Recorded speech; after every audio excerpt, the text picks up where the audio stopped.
Are we live? Yes. Okay. Okay, everybody, thank you once again for coming in such large numbers.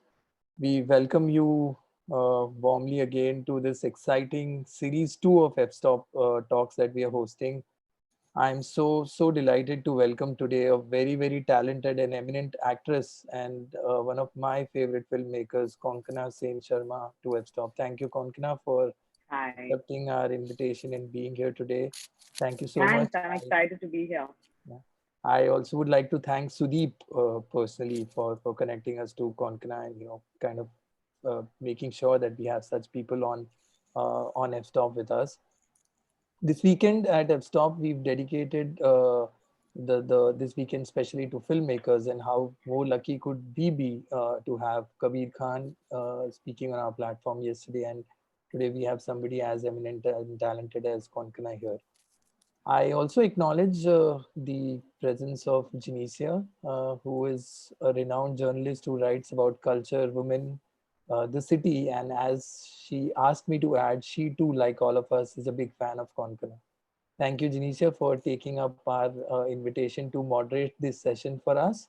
It's a privilege to have you with us here today. I also would like to acknowledge the presence of all our panelists who have been with us since day one, and without whose help and interaction at F-Stop, these talks would have been nowhere near to what we are today. As Devang had said, we already have had such love from all the people that we had to continue uh, to hosting series 2, and believe it or not, in the last 25 days this is talk number 24. So thank you so much for all the love. I acknowledge the presence of Soumya Khandelwal, Swapan, Amit Mehra, Sudeep, Dinesh, Khanna Saab, Amit Asher, Tarun Kiwal, Joseph Radhik, Prashant Godbole sir, Rakesh, if you're there, Sudhir, and all the speakers so far who have been a part of this incredible journey. Before I go ahead, I'll just take a minute of yours to introduce what F-Stop is all about. So F-Stop has been a platform to inspire and encourage young photographers and filmmakers to engage and interact with eminent personalities and learn from them and question them and get inspired from their journeys to take their life ahead in the field that they are. I'll request Devang to show us a small video about F-Stop. Devang. Sure. And just before I start the video, I would just request all the participants to please keep your videos off and your mic on mute. That will help us have a smooth meeting.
Thank you, Devan. We can't wait to the amazing talk that everybody has been anticipating. I won't take any more of your time and hand over the dais to Janicia. Thank you, Janicia. Thank you. Hi, today we are speaking with Konkana or Coco, and you all know she's an incredible, intuitive actor. She's turned filmmaker. Now, she's won national and international acclaim for her work as an actor and for Death in the Gun, which was her debut as director. So, when I first saw her, I saw her in Omkara.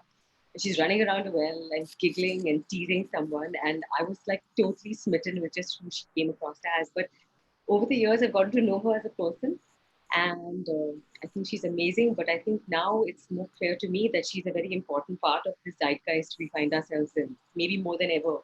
And so not only are the films that she chooses like slightly outside of the norm, and she doesn't shy away from the tough questions, both artistically and in real life. Like she's taking a stand, she makes her voice heard, and of course she has incredible genetic inheritance. We have all been fans of Mukul Sharma, her father, who brought humor and science into his writing, and of course the inimitable Aparna Sen. And so today we're going to talk to Coco about her take on the visual and the facets of it, whether it's public and personal or it's still or moving images. And so we're going to begin with the story that she carried with her from her childhood, and she made into the film called Death and Disaster. Hi, Coco. Hi, Janisha. I'm still your moderating today. I feel more comfortable. And thanks, F.Stop. You guys are doing such great work, and I'm really excited and happy to be here with you guys today. Okay, so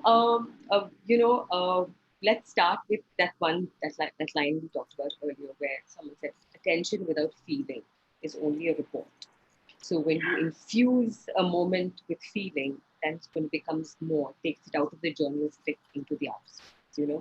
And I want to start with talking about how you took era and you infused that era into your film. And you were talking about how someone said that you should look for a color palette, or and how you said that it will be told to you. It's not something that you can impose on the scene. And so whether it's the clothing or the way you look at something, where your eye goes, whether the room is dusty, what are the visual elements of 1979 and of Death in the Gunch that you consciously put together? Well, I think that one of the most fun things about Death in the Gunch for me was actually setting up that world. We were very lucky with that. McCluskey Gun still existed, almost as it was. The film was set in 79. We went there in 2016 to shoot. And, time had really stopped still. So that really helped us. When we were prepping, we actually didn't know whether we'd be able to go to McCluskey-Ganj and shoot. And there was a lot of pressure on us to shoot in UP because, you get a subsidy from UP and a lot of films are shot there, etc. So we traversed the length and breadth of UP, and we didn't find anything appropriate somehow. So sneakily, we had some people take pictures of McCluskey-Ganj. Sneakily, we were doing a lot of online, research on McCluskey-Ganj and getting pictures clicked and things like that. And that was really informing a lot of our decisions. Amazingly, our EPs and producers actually made it possible for us to do a recce in McCluskey-Ganj. And I actually went back there after 30 years. I think the last time I'd been there was perhaps when I was 6 or 7, and I'd not been there since. And it was really like time had stopped over there, which was very helpful for us to recreate since we were making a period film. Yeah. We were able to also actually borrow a lot of stuff from households over there. A lot of the furniture, knickknacks, artifacts that we actually see are actually existing, just borrowed from other houses, neighbors, etc. Because we had to, of course, carry a lot of things from Bombay, but we couldn't carry everything. I remember when we were prepping and we were setting up, there was a lot, and there was a lot of talk about references and color palette and stuff like that. And I was, of course, doing all of this for the first time, and I was really intrigued by this. Like, how can I decide in advance what like the color palette is going to be? Is that not a decision that is thrust upon the film? I also find it very strange, this kind of reference work that we do, because, a lot of the time, whether it's ads or films and, or poster shoots, usually there's always references and we're recreating something or we're approximating something else. And that's always, I think it's not very exciting because it's obviously already existing work. So it doesn't always make sense because, like, for me, I thought that what should really influence those decisions is when we go there, what we see. I mean, it is 1979, it is McCluskey-Ganj, it is winter. So that itself is going to tell me what the colors are, and I think that I think that worked out well for the film. It worked out well for me because I didn't feel like I was putting something external upon the film. Like sometimes in some films you find that they decided to shoot the whole thing in closes or do the whole thing in wide, or not have, like, I don't think that for me it really makes sense to have like a blanket rule like that. I'm only going to do this, because then that's something that you're not really interacting with your material, or you're not really you're putting something external, you're just toping it on top of that, you're not. It can distract from the story as opposed to you doing this intuitively and adding to the story, right? Or adding to the emotion that you want to infuse the scene. Yeah, right? absolutely. And I was telling you about that leaves thing because I remember that scene where Shintu and Tani are outdoors and they're lying under the tree and they're killing an insect with a magnifying glass. Yeah. And that's, of course, something from my childhood. And I think a lot of us may or may not have done that as kids. You didn't do it. Yeah, right. I mean, perhaps less, I don't know, because screens, etc. But I mean, that's something I wanted to have because I remember doing that early, in my childhood with my cousin. And I wanted to have that. And I remember I wanted to have lots of leaves. I wanted to have lots of brown, dry leaves. And there were lots of leaves. There was a lot of brown, for example. And I must remember to talk about the sweater also. I'm just noting that for later. Because, but where we were shooting it, that part, there weren't so many leaves. So I remember saying that, we must get, like, I remember them collecting leaves in bastas, in these baskets, so that we could just, it was like a carpet of dried leaves, which just adds everything, because the crunch of the leaves, the rustle of the leaves, the color of the leaves, it gives it a certain mood. And I remember we did that. So some things, I mean, even though some things were perhaps more conscious decisions, but it was again taken from an element which was already existing there. Correct. So you just kind of enhanced bits of it so that for it to translate on screen. That's what you're saying. You kind of amped it up. That's what it happened with the sweater also, because, like, speaking visually, like, I remember when we were writing it, it was always going to be an olive green sweater. Right. But somehow then just, I think after we did the recce and days before the prep, and like at that time, thinking that there's a lot of green also. Right. Even though it's winter and they're browns and greens, etc. And that many times it's going to merge. So what was olive green forever in our minds and hearts had to then become like that beige kind of a color. And that was very important because he actually, once he dons the sweater, it is on for the rest of the film. Yeah. And he kind of morphs into that kind of, the color kind of tells you about his personality and the character as well. Yeah, he takes on the ghost of his father, I feel. Trying to step back. He takes out the sweater the first time, like even visually, like there are things I wanted to do. I don't know how much of it translates. Like, for example, firstly we see him through glass. Right. And I wanted to do that many times, to see things and to see people through glass and through reflection. I couldn't do it as much as I wanted. And also that when he kind of, he succumbs to that emotion now, his head is cut off visually. Right. So visually you actually don't see his head. It's like dead. Yeah. It's like a decapitation. These little things really pleased me. they were very meaningful to me. No, and also, I mean, as somebody who's watched the film a couple of times, I think you notice these things much more on the second viewing. Before you just feel it intuitively, like it builds mood. But then later on you can identify, oh, this is why I was feeling weird when I was watching. In fact, that's looking through the window. I want to bring it up later. It's in one of my later questions. Yeah. This same music is actually there when he dies. Right. The same music, exactly the same music, those notes when he's wearing the sweater for the first time and his head is then not seen visually. That is the music which comes back on the tree when he dies. A similar thing. It's creepy as. Do you want to play the trailer now? Would you like to do that? Yeah, why don't we, just so that play this? Yeah. Can we have Devang? Yeah, Devang?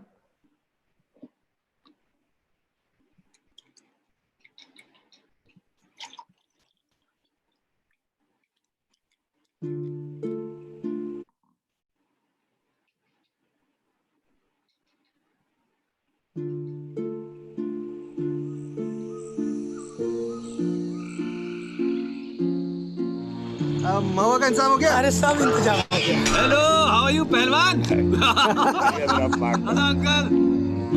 I really want a puppy. Okay, maybe we'll see later. Shoto? See what I found? Butterfly. No, it's a moth. You're what now? Third year? Does that leave you much time for a girlfriend?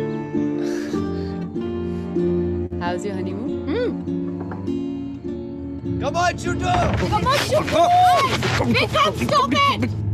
You know how sensitive Shutu is. You know what he needs to do? He needs to toughen up. शुरू ये क्या हुआ आँख के नीचे? You know how it is. Boys will be boys.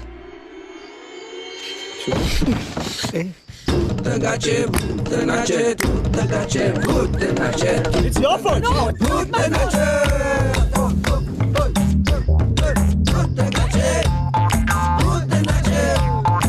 We have to call the police now.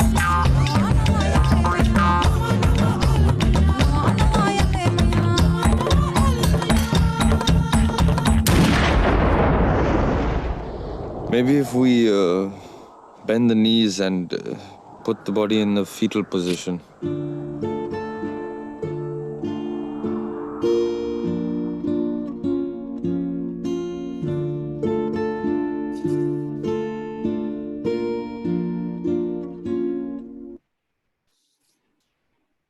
Oh. Okay, so since we just saw the trailer, let's talk about the dead moth. And The dead body, the dead moth. Not the dead body. It is a dead body. It's just that it's a moth. Yeah. So, Yeah. we were talking about how what the season is and how the way the light plays out and stuff like that. And when we were, there is this thing that the story is in your head and you're walking around looking, like you said, for things to fit into it, whether it's not choosing a color palette or letting certain things happen. So tell me about this moth in the gallery. So I think with that, what happened is that, because it's a small budget film, the main problem was that we had to shoot it in 30 days. And, it's a remote location. There are many characters. All of that was a challenge. We had very little time. Time is the biggest resource. So, and everything was really planned. Like, we have to finish these, you have to make the day, we have to finish so many scenes in one day, etc. So it's not like there was a lot of improvisation. There was not a lot of scope for improvisation, though, I mean, that also would have been lovely, I'm sure. We, of course, prepped very well. We did a lot of workshops. We did a lot of, pre-production, etc., all of that. But there are some happy accidents. So, and this is one of my favorite ones because I think one day when we were shooting and, there was a lot of chaos and, there was generally tension in the air, etc. And I was walking around and I think I was entering the house and on the porch steps and people were coming in and out, on the porch steps, people were coming in and out and suddenly on the steps, I found a dead moth and amazingly untrampled by so many feet. And I was excited to see it and immediately I picked it up and I was, excited about it and I was, showing somebody and we decided to put it in Shuru's notebook. To use it in the scene, and that's how. And that's how that scene is really in. That scene was always there, but the addition of the moth, I think, makes the scene really special because it ties up with other larger things about how fragile life can be, how death and life coexist at all times, how we're scared of it, how it can be beautiful. And it just fits right in. And I think the scene would have probably worked fine, but it just that it gives it a little lift. And, so many people do that, they put flowers or, whatever, notes, etc. Sometimes when you look at books, I find it very gratifying when you look at books and you find an old coffee stain, for example. I love those little things because it reminds me, of when I read it and how I interacted, with it, etc. So, I think that when you know the mood and you know what the story is supposed to be, then you know what are the things that will fit and what are the things that won't. That's I think something that is useful because also there are many suggestions all the time, which is great from outside, from your crew, from friends and well-wishers, etc. And you have to know. And what is great is that many times in this film, at least I used to be like, oh, no, not that. Oh, yeah. So sometimes it's like, it just fits in with things. And, I think that's just like instinctive once again. Right. I think I mostly work like that only. Yeah. So would that be something you'd advise someone who is wanted to make a film or like take photographs, that if you're kind of preoccupied with what's going on, these moments will suggest themselves to you. Your circumstances, you will be able to take something quite valuable out of what somebody else would have just walked past. Yeah, I think so. Yeah, I think so. Of course, it depends from person to person. And I think some people work well on instinct and intuition and some may not as much. Right. But by and large, I think it works because, if you are in a certain headspace, then that's how you view the world. Correct. So even I find sometimes like when I'm acting, what happens is if I'm supposed to be a certain kind of character, I think again instinctively will start viewing the world like that. So I'll start picking up the pieces from my life and my environment that fit into that character. Because I'm looking out like that. Yeah. And then using those things. And I sometimes it happens where, if I'm supposed to be, upset or like in a bad mood or something like that, I'll use some little stimulus from my real life, which perhaps may not have upset me actually so much. But because I'm supposed to be, I'll use it, to upset me. Right. Something which I may have dealt with more easily. Huh? So just go on social media. Yeah. Okay, That was also great. That in McCluskey there was no social media. I think that also helped to focus. To set you in the era. Yeah. Just as an aside, does it work the other way? That if you have a terrible day at work, like you've had to cry, you've had to rage, when you go home, do you have to like decompress before you can deal with other people? I think that often it happens quite easily getting out of that zone. And I think a lot of it is the ritual of, going into your van, putting on your hair, makeup, wardrobe, interacting with those people. And then, and then when it's done, you kind of get out of all that. You get into your own clothes and your own skin. And then, it's the commute back. Okay. And, somehow I think that, and maybe because I've done it, so much over so many years now, that kind of just, I think it happens on its own. It's not something I'm aware of. I remember recently, though, doing a scene where I was upset, and it was just a short walk from the set to my van, where I had a little quiet cry, because the scene was like that. But then by the time I got to the van, I was able to snap out. You're a proper actor then. Okay, so now I read this amazing thing that you sent me where they talked about the metaphysics that is evident in the film.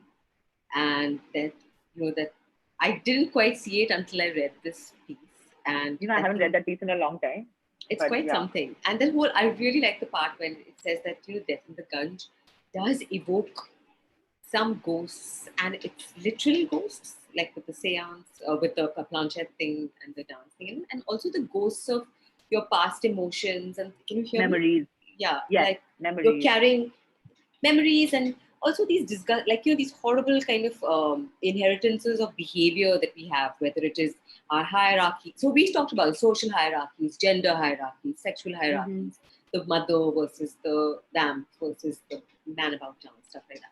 Now, but specifically with the fear and the cruelty that is kind of inherent, it's an underlying note in the film. There's that scene where they're looking from outside, Vikram, and when they're doing the planchette scene, and they know they're freaking the hell out of Shruti, and they're making that noise. Okay, it's really creepy. And did you plan it for it to be? It's kind of creepier because they're from the outside. It's like the outside looking in. Normally, the outside looking in has a different kind of connotation. Here, you've put a lot of kind of pointed cruelty into it, which makes you fear for the people or for that guy inside. So just tell me how you structured that mentally, or like when you were writing. I think that when we were writing it, Disha Rindani and I, who was Disha Rindani, who wrote with me, who's fantastic. I knew I always wanted that sense of their being watched. So I knew it was written into the script. A lot of the shots are actually written into the script as well. So I always knew that I wanted to see them from the outside because I wanted to give the impression that they are being watched, that they're not alone. And I just wanted to do that, I just wanted to have fun with that. I wanted to kind of set it up slightly as something paranormal, but then, reveal that it's not. I enjoy that very much. In fact, even in the film, because the film originally came from a story which is very circular in structure. Right. That's what really fascinated me, that you see these three people in the car, then you go back 1 week and you see what happened. Then you come back and see these three people in the car again, but now you have context and you know what transpired. Yeah. And that, gives you a completely different reading of what happened. Right. So in any case, I always liked that structure. I always liked the fact that it was a false prophecy, which they made it come true. Like Shutu made it come true, and how, how that happened. So I think that it's really fun for me also when I'm watching a film and I think it's about something and it's about something else, because it's all these visual cues you get. It's a certain kind of music or certain kind of shot, and we're trained, like we watch films like that. It's like, oh, then it's going to be like this. Are ye hone wala hai. Yeah. We're used to watching films like that. So I wanted to give that feeling that, oh, is it something paranormal? Is it something paranormal? Could it be something like that? We're hinting in that direction and then taking that away from you. Yeah. But even that disruption is unnerving. When you're expecting one thing and something else happens, it kind of momentarily throws you off guard in two different ways. You know what I'm saying? Yeah. Because I feel like that's kind of the experience of those characters, like they are expecting something. They are also fitting into established patterns of behavior, of established hierarchies, how they're supposed to. These have already been established. Correct. Yeah. And Shutu is actually a threat to those existing structures, which is why it's interesting. And because of his extreme steps that he takes, everything collapses. So for the others also, how they expected him to be, circumscribed into a role for him, and he didn't fit into that. He was kind of not fitting in, and then he takes that extreme steps. So for others also, it's like that. It's a similar experience, hopefully, that it is for the viewers, that you think it's like this and everything is fine, but actually it's not. And also that, I wanted to make it very normal, because I find this happens a lot within family dynamics. There's a lot of everyday cruelty. There's a lot of casual kind of cruelty that we allow for, that we accept. And we feel like, don't be so sensitive. This is okay. You should be able to deal with this stuff as an adult. And certain behaviors are condoned in some people and not in others. For example, some people can get away with more things, some people can't. Those kind of things with all of us in lockdown now, we're seeing more than that than ever before. Oh, look. Oh, wow. This is my role multiplied by 100. Right? Yeah. I am actually a beast. Yeah. So, there's another question I want to ask you about the movie. It's like, for example, in the kabaddi scene, okay, when they're playing and all of that, and it starts out they're playing and whatever, and then the next thing they're beating each other up, and it kind of gets a bit aggressive and violent. Now, from shooting it or looking at it, all right. I mean, so how do you kind of build that kind of tension? Because there are a lot of people. There's 2 or 3 things happening. They're playing. Then there's the spectators. Then there's all of that. And then, so can you kind of break down where you decide to take a group shot and then you show somebody in an individual and how they are reacting? How do you build that sort of tension into that sort of a thing? How nice. Yeah. So I feel like that tension is actually built right in the beginning. It's not so much the end, actually. The effect is in the end. Okay. But effect is there only in the end because of the beginning, The scene. Like how, because how it starts is that Shutu and Tani are very peacefully sitting in a bathtub. Correct. If we didn't have that whole beginning, and that bathtub is also something there which is in my head, because I remember growing up, I used to be on the 8th floor balcony, and I used to spend a lot of time alone on the balcony, and the roof in front of us had this old bathtub with potted plants sometimes, with dirty water sometimes. So that bathtub... There's something sinister about bathtubs. Head, forever. And the moss on it, decrepit and decomposing. Something will just climb out of it, Yeah, so that bathtub was just in my subconscious, and I just had to have a bathtub. There, because you see that a lot. Bathtubs used as other things. Anyway, so I think it only works because they start off very serene. It's just the 2 of them.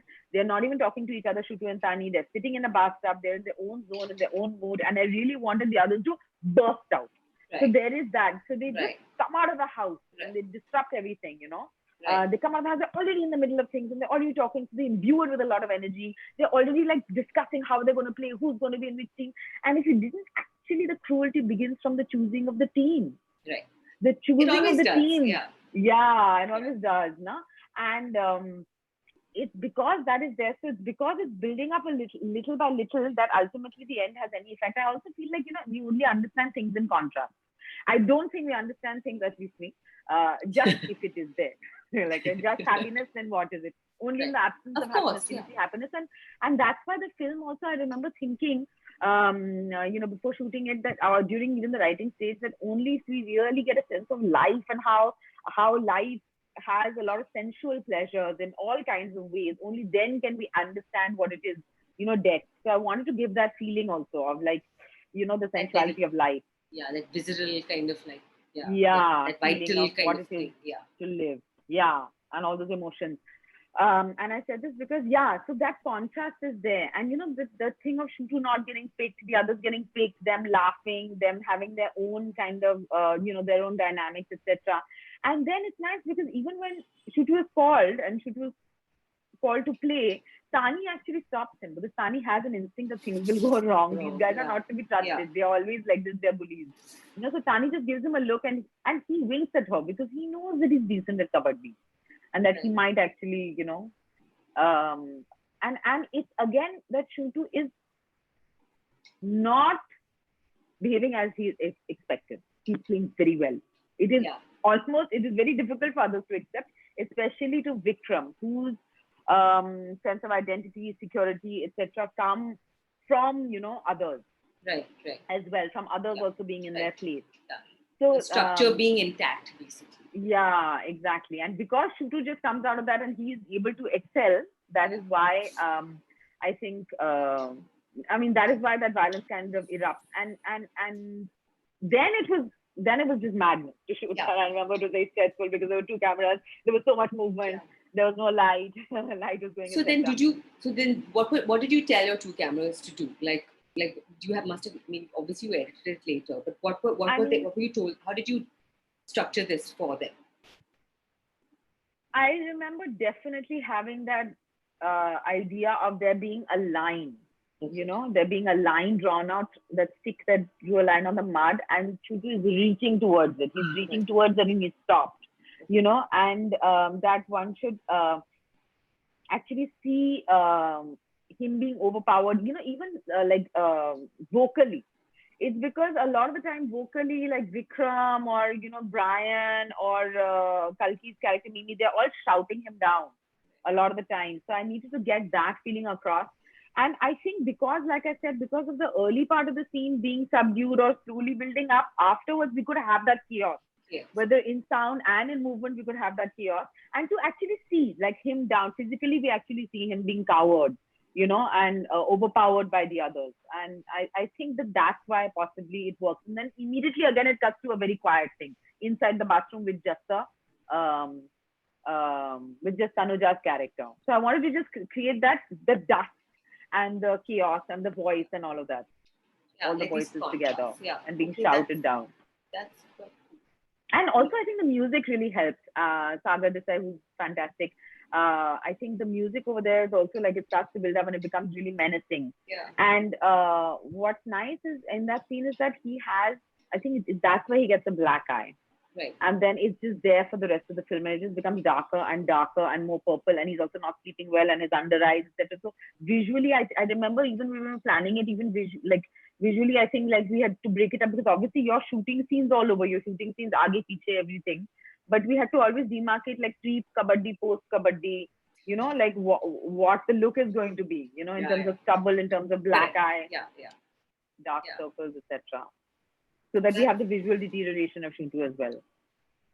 Yeah, that is true. That he does physically kind of implode over time. I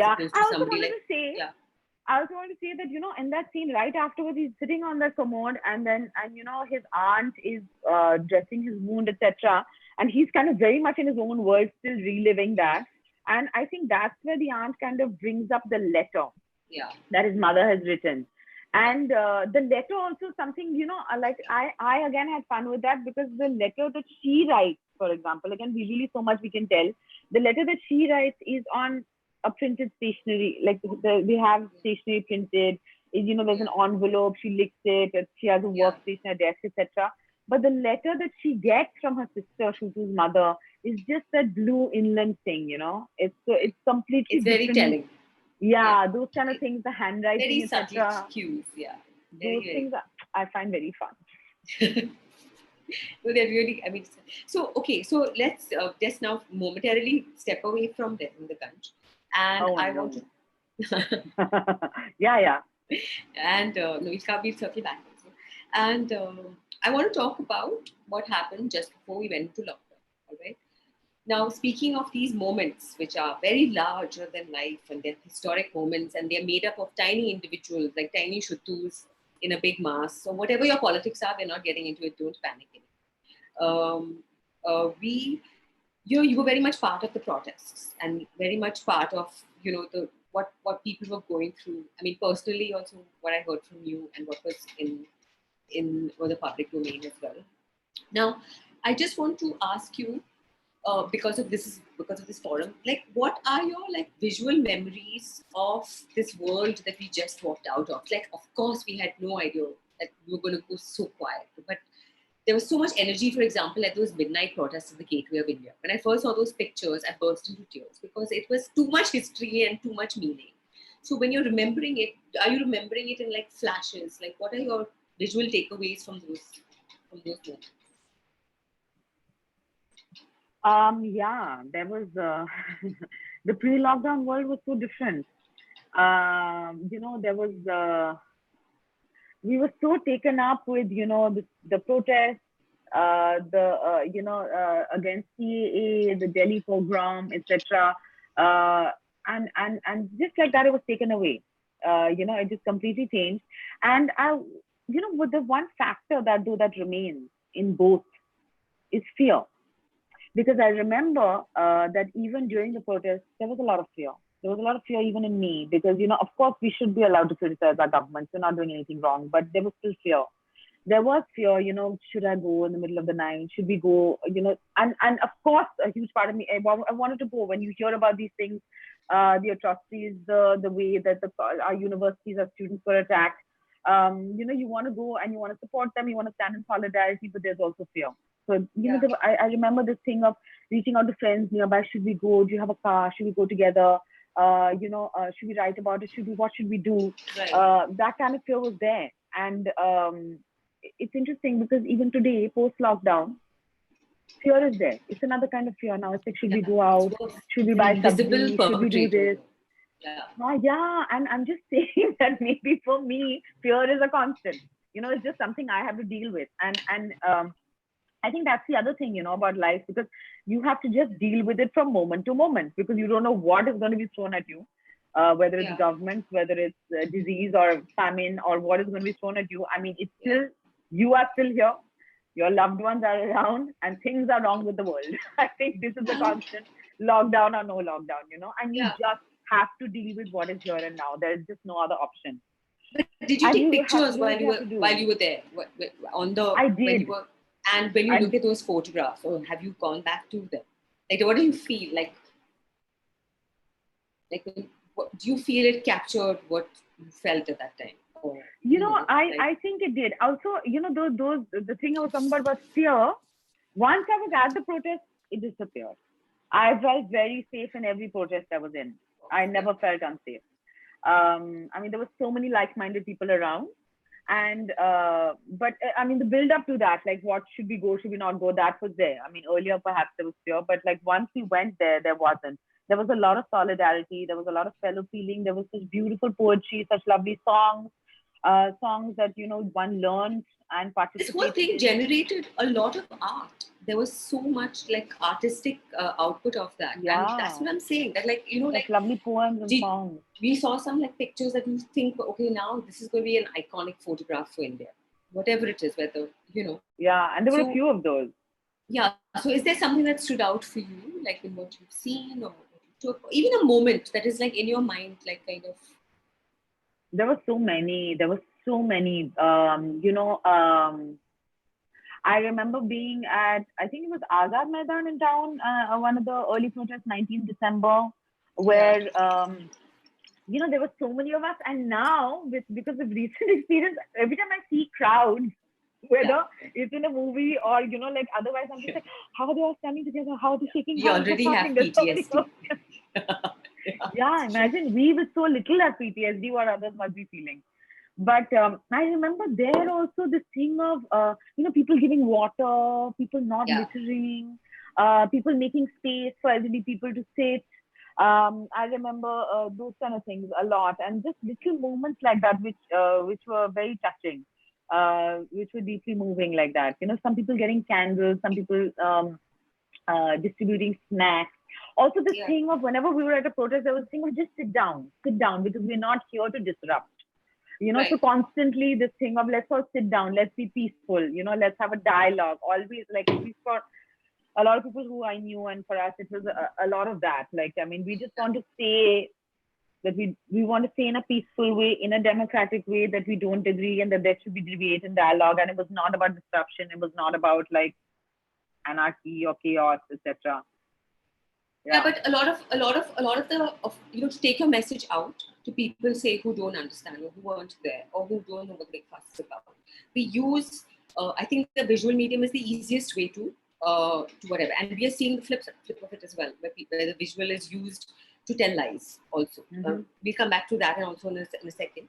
But I'm saying that just if you had to describe to me one scene, that one moment that stands out for you, if just as an exercise, like you have to take a photograph of your mind, like what would it be? It could be all the people, the women sitting down together, the one particular leader speaking, singing.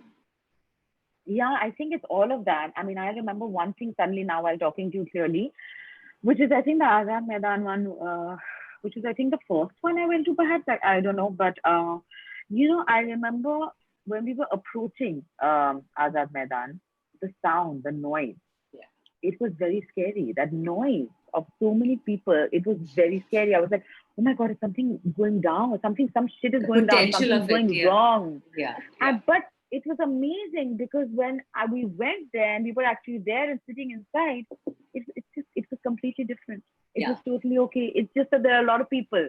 Right. So from outside, there is a lot of noise. But when you go in, people are sitting. I have so many photographs from them that people are actually sitting and then leaving from there. There were so many people, but I mean, the cops were obviously, because of the administration or whatever, the cops were helpful. And, there were a lot of people coming out from there saying thank you to the cops. There were so many of us leaving, people picking up snacks. There were some protest songs going on in some other place.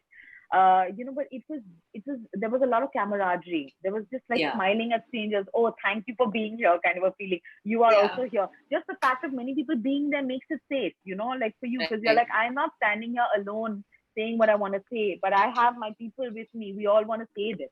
And we're just saying at the end of the day, we're not doing anything else. That's I really like that bit where you said like the sound was one thing, but then what you saw was I remember the sound being again scary. But it wasn't actually. Yeah, but there's also what we imagine large amounts of sound in this country are about. We say, oh my God, that's a loud noise, something terrible. Yeah. Anyway, so now, like we were discussing that, from a perpetrator who you imagine, now we are working against this blind, mindless, a real invisible kind of a thing, which is real invisible kind of a. This virus that like, do you have it? Are you asymptomatic? We're using words we've never used before, and which brings me to that one this really nice quote which says, when you look closely at anything familiar, it transmogrifies into something unfamiliar. And I think all of us now, with in this extreme like confinement that we find ourselves in, like we are not documenting as much, or are we? Like, are we like taking 20 photographs of your cup or whatever? And that in itself is an exercise, right? Are we like sorry, it froze. Are we taking what? Like, like your pencil or your desk, or like, how when I'm on the road, I take maybe like 25 pictures.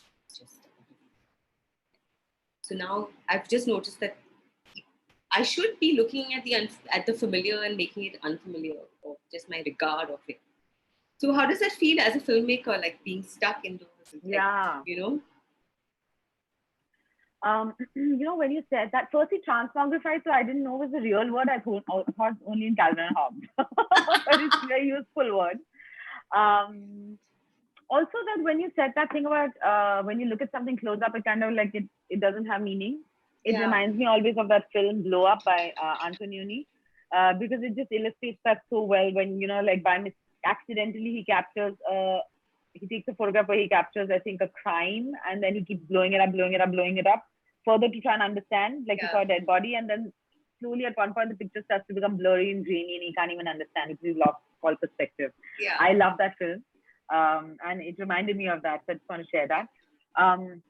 But also, I think I take time to process things.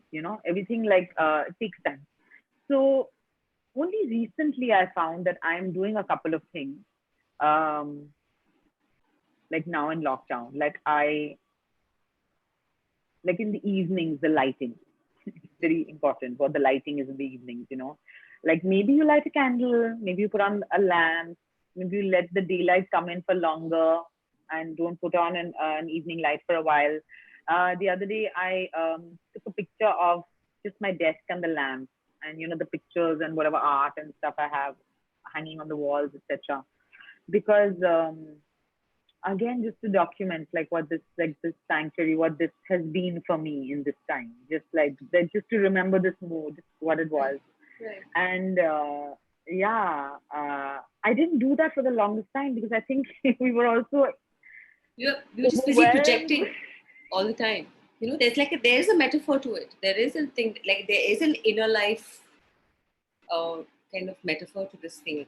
Like there is something to it. And it took a while to get used to lockdown rules, no? Like, okay, that I have to structure my day and that I have to finish doing certain, chores, which really were taking much longer than I thought it would. Feeling overwhelmed by, household responsibilities and the repetition, the disgusting, boring repetition. The drudgery of it, yeah. It's like having a very small baby because it's just endless. It's an endless loop of, with the baby, it's like feeding, changing, burping, sleeping. And nothing to show for it at the end of the day. And that's... Ask us. We know. Yeah, but also like the household. I mean, it's just like this endless repetition, but that can become, if you let it, if you're, strong enough mentally, you can let it become your meditation. Yeah. I guess eventually. And you have those little things, like I have my desk, and I feel like, what you can see outside the window, the tree that you can see outside the window, the candle that you light in the evening. So I found myself taking a couple of photographs of just trying to remember the mood so that looking back, I can remember what it was, this solitude. Right. So I think it will change us forever. I mean, I can't imagine being normal again in the world. No, I think so we adapt so quickly. I mean, who knows? Yeah, I mean, I think we have no idea what actually, as a society and as individuals, we're going to how we're going to react to this. And which brings me to this question about, there's a certain intimacy when you're taking a photograph of.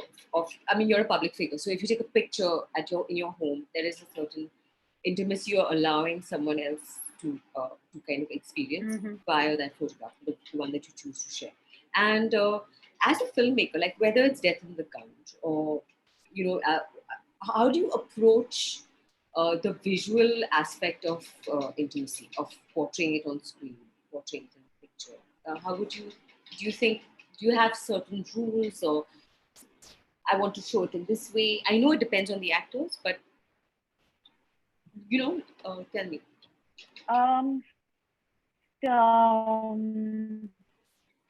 See, the whole thing about filmmaking or any kind of art or even just living life in a meaningful way and making your life an art form, perhaps, like some people think like that. I also like that thought a lot, is just like capturing and communicating what it feels to be alive and what it feels to feel different emotions, because probably most other people also feel it in the same thing in different ways. That's the thing. I find that a great hack. Like that's just, it's amazing. Like, I mean, if I'm feeling something, it's pretty much guaranteed that at least many other people are also feeling it in some form, Yeah. So what is helping me to translate that, like in Death in the Gunge, the intimate scene, the sex scene between Shutu and Mimi, about the chair moving. Yeah. Is actually from a very deep and intimate memory of mine. I mean, it comes from my childhood. We had a round dining table with many, with 4 legs, and one of the legs was shaky, and my dad used to always fold newspaper and put it under one of the things. And for Shutu and Mimi also, I mean, it just came to me that it should, that something is churning and that the whole thing is becoming unstable, that world is becoming unstable. That is something also written into it's written in the script. Yeah. And so that's, again, it's just a little visual clue, a visual cue, of what captures that feeling. I think, and it could be anything. It could be, a peek into someone's diary. It could be what a person has seen. It could be the reaction of that person, how they're trying to hide a certain emotion. Maybe somebody's, feeling bad or crying, but they're just trying to cover it up, and how they're covering it up.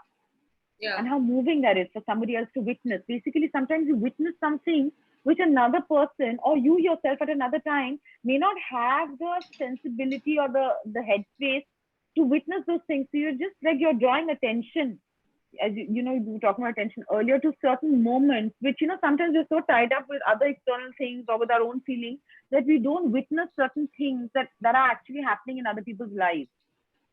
Right. And how do you draw attention to those things? I think that's very intimate. I mean, and to just like, and one of the ways to do that, I think, is to get inside someone else's head and to see it from their perspective and what are the things that they're seeing. And I think like reading books also does that a lot, and it's very healthy. I think it's very healthy to get out of your own head and forget about your problems for some time and to enter another world or enter another person's headspace. So that's quite from your own. No, and I really think that you can only live a certain number of lives, but if you read, then you can get all the experience you need secondhand. And there's this question from Tanya, who's just now said, "What kind of books do you read? What kind of books do I read?" Yeah. How nice. Hi, Tanya. I read all kinds of books. I even in books and in films, I don't have a particular genre that I like or dislike or anything. As long as it's like a well-made film or a well-written, well-thought-out book, I'm very happy to read it. I don't usually have a genre as such. So I can't really say exactly what kind of books I read, but what I love to read are like, I love reading big, fat, juicy novels, which can just like which can just like, I can just enter that world and forget my own for some time. And and I love books which have like, family trees in the beginning. How they draw out all the family, like and I love looking at that. Oh, this one was there. Oh, this one was alive. Oh, this thing happened. And looking at that of the story, like 100 Years of Solitude has that lovely family tree in the beginning. And I think lots of books should have that. Some books that don't have that also should have that. I love that. And I like getting into something which will just unleash details of a particular time. I love getting into the details of, oh, it was like this, and life used to be led like this, and this is how they did things. Like, for example, in Anna Karenina, or even in Gone with the Wind. I mean, racist as it is, there's a lot of details and specifics about what it is to live a life at a certain time, and that's the thing, that this is not the only way we can live our life. The way we're currently living it. It's not the only way. And that everyone is living it differently. And yet there are so many commonalities, and it's nice to try out, living different kinds of lives, to try it out for a while. And the book lets you do that. It lets you try it out for a while. Mostly I like to read fiction. But I do sometimes read some non-fiction as well. I don't know if that answers the question. Yeah, I think she wanted to know a couple of your favorite books. So I think. Yeah, I of late I read The Educated by Tara Westover, which I loved and I highly recommend. It's a memoir about an uneducated girl, like growing up in a Mormon kind of a household, and how she eventually goes on to Cambridge. And it's kind of based on true events, her life experiences. It is fascinating because the life she lives is so different from a conventional mainstream life. And I think it's, in some ways, even though it seems cruel to make a child live a life which, she doesn't have a birth certificate, she's barely homeschooled, her life is in all kinds of danger, they don't believe in conventional medicine, but it's very interesting to live an unconventional life, especially in your early years. Because otherwise, I think that we are all kind of living the same kind of a thing, going through the same experiences, and there's that, we're all going through the same machine. So it's very interesting to live a different kind of a life, especially in your formative years, because it gives you a very different handle and perspective on the rest of your life and what are the things that are possible. Yeah. I love that book. I also liked, I'm just remembering the last two books I read. I also liked American Marriage very much. I think it's by Tayari Jones, if I'm not mistaken, An American Marriage. That was also a beautiful novel. Right now, I'm reading a non-fiction book called All About Love by Bell Hooks. So, okay, let's step back now for a second to what you just said about how you can kind of time travel through books, and we've seen how you can kind of what you can time travel through books, or actually even through film or whatever. And I think because we've had to, whether it was the Me Too movement or it's political correctness or it's race or anything, like we said with Gone with the Wind, or I told my kids, hey, you guys should read Huckleberry Finn, and then I was just maybe not. How do we do this? You know what I'm saying? It's like we stopped telling our children fairy tales at some point of time. Like my kids did not hear a single Once Upon a Time fall out of my mouth, because the first time I started, I realized, like, holy shit, this is extremely patriarchal. But you know how it is. Times do change, and it gives you an idea of how society evolves and stuff. And I think bringing it back to this visual thing, we were talking about how when you watch older films or you look at old pictures, you see not just the pictures, but you also get an entire subtext of how society was. Whether it's not just about the clothes. I think, for example, body structures have changed in the last 100 years, for example, or the population density, or how polluted something was 100 years ago, like, say, London was really polluted because of industry, whatever. So when you were prepping Death in the Gun, did you look at photographs, and what sort of notes were you taking, and whose photographs did you look at? Yeah. That was so much fun. Yeah. Actually, again, that world building is the best and most fun thing. Pablo Bartholomew is the name that comes to mind first. Okay. He has some great old pictures. Indian Memory Project, I think, has some archives online as well. Right. Also, lots of family photographs. And with from family and friends, lots of family photographs like that. I every day used to call my mother, my father, my sister who's 10 years older. Every day I used to call them with like a list of 10 questions. Ye tha, wo tha, wo tha. And what is so lovely and interesting is that they contradict each other. Yes. Someone's that's like, no, really ye aise hota tha. Yeah. And the other person's like, nahi, ye aise hota tha. Memory is like totally ephemeral. Yeah. So unreliable. It's so unreliable. Yeah. But it's great fun to kind of get all this and build that. And I remember in Death in the Gun also, when we were setting up and stuff, like many times they'd be like, what extras do you need in this? What extras do you need in this? And I mostly be like, no, let's have a few sheep or like let's have a cow in the background, or maybe an Adivasi woman, or a couple of school kids. But I just didn't want to have, because I wanted to give it that remote, sleepy kind of a feel. So I just didn't, except for like the station scene or the post office or something, where you actually suddenly see people. Yeah. And but I visited like some, some homes, and like Auntie Sataj Nurani, or Poo Sayani. These ladies really helped me because I went to their homes.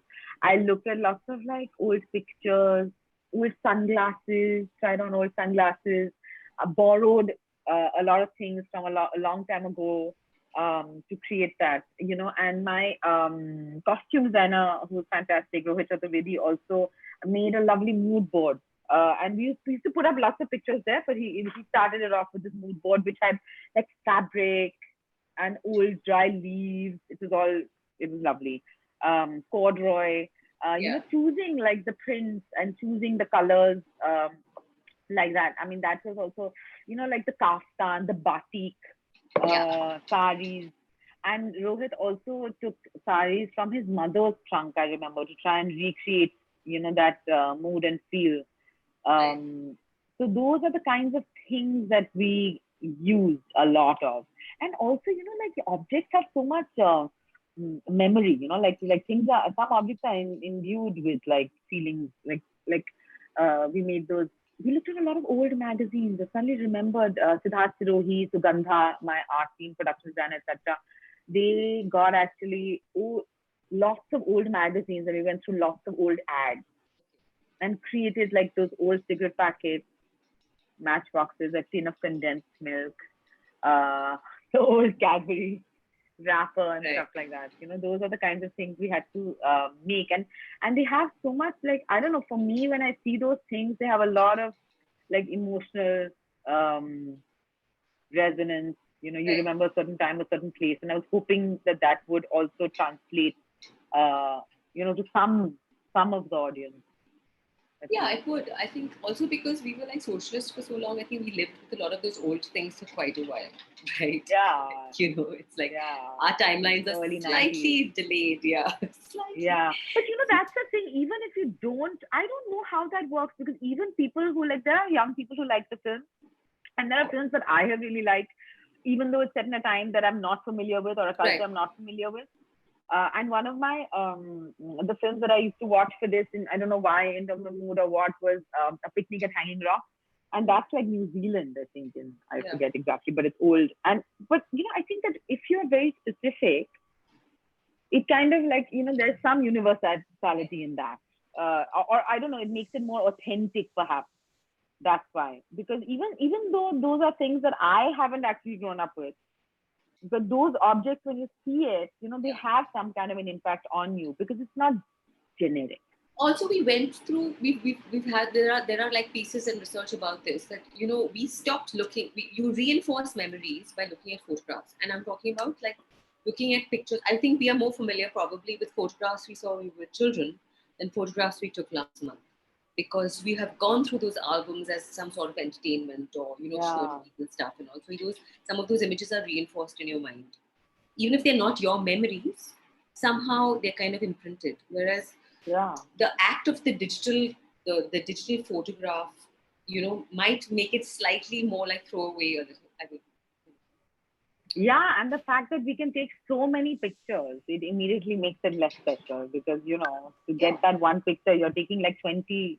Yeah, but also the thing is, like, when you look at older photographs, it's mostly, I mean, because it was such a precious resource, and it's reasonably expensive to get film processed and everything.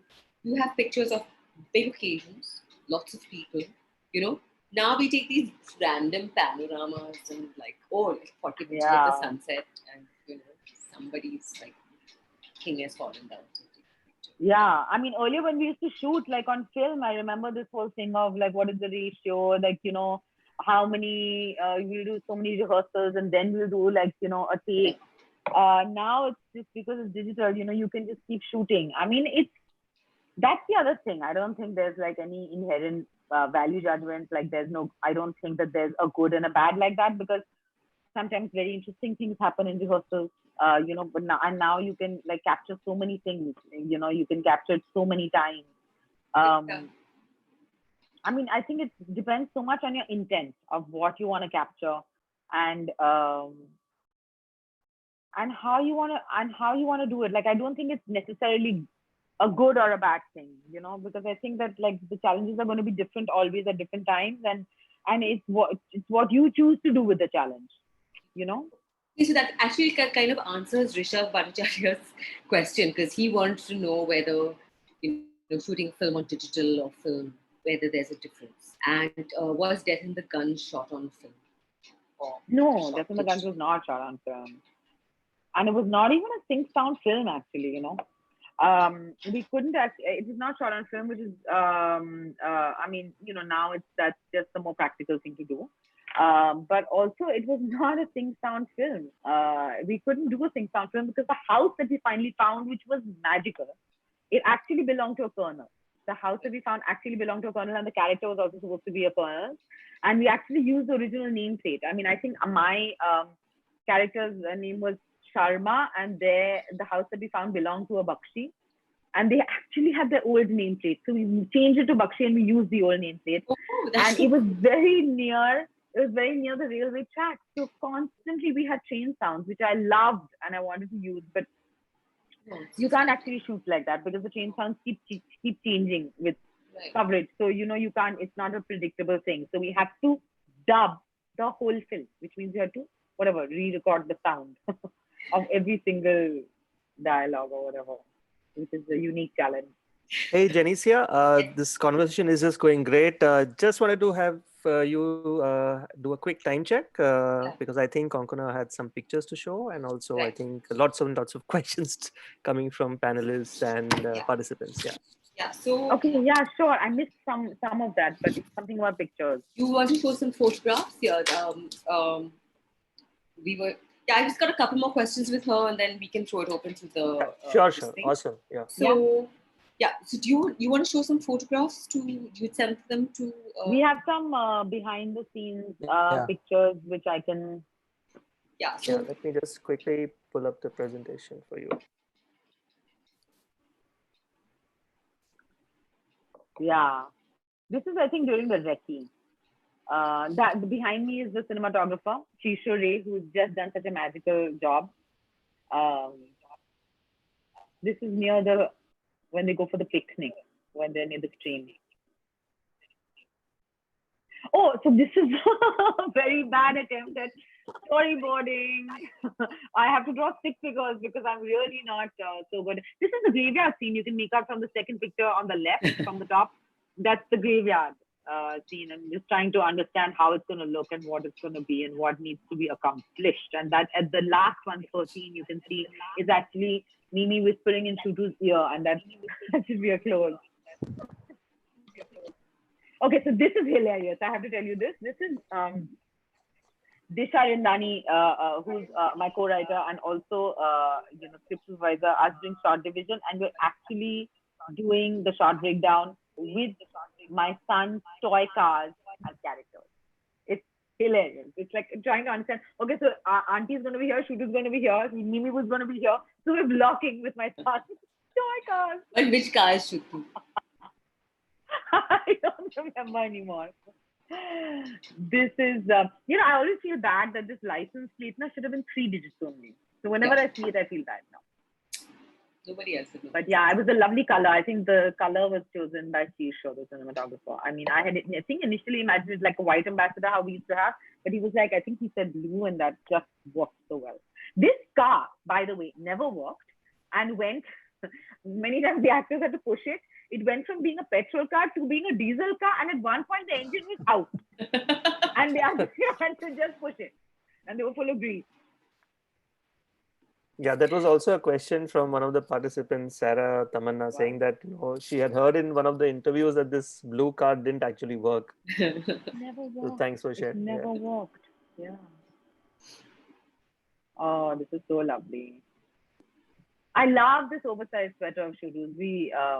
I love the way his hands disappear into his sleeves, and that is really ill-fitting because he's not really grown into his full self yet.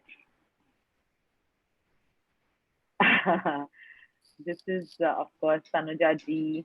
Everyone's smoking on set. That's Ranveer and me. We're looking at the video monitor. Manya and Manjari. They actually also sang the songs, Rayo Rayo, as well as Toot Kache Bhoot Nache. Toot Kache Bhoot Nache, I was saying earlier, I mentioned that song is actually something my dad used to sing when I was young. Like, I remember him singing when I was 7, 8, 9. And then eventually when we went back to the recce and this Adivasi troupe came to perform some songs for us, they performed some other songs. They performed Rayo Rayo, which we later used. And I actually just took a chance and asked them, by the way, do you know Toot Kache Bhoot Nache? And they were like, yeah. And they sang it, and then Sagar did a wonderful remix of that, where I also took some inspiration from Goopy Gain Baghawain's Bhute Naach, the fantastic ghost dance sequence there, which has that kind of sound. I wanted to put it to the nightmare sequence. Yeah. So this is the recce, and this is during the shoot. On the left is the recce, and on the right is during shooting. Very tired, working very long hours, and it's very cold.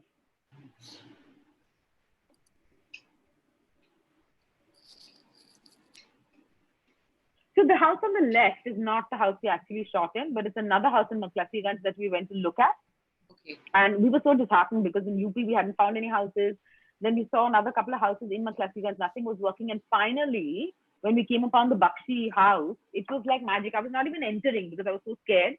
But it was magical the way it happened because, when I wrote the script, I wrote that Shutu's room and Bonnie and Nandu's bedroom should share a common bathroom. And we found a house like that. And with a kind of a balcony-ish thing wrapping around the house as well. And also that Shutu's room should be, an unused room, which is really like a storeroom with lots of boxes and not a real kind of residential living space. And we were able to, and we found that little small kind of a room, and we were able to kind of, I think, hopefully recreate that feeling. So we found the perfect house eventually after all of that.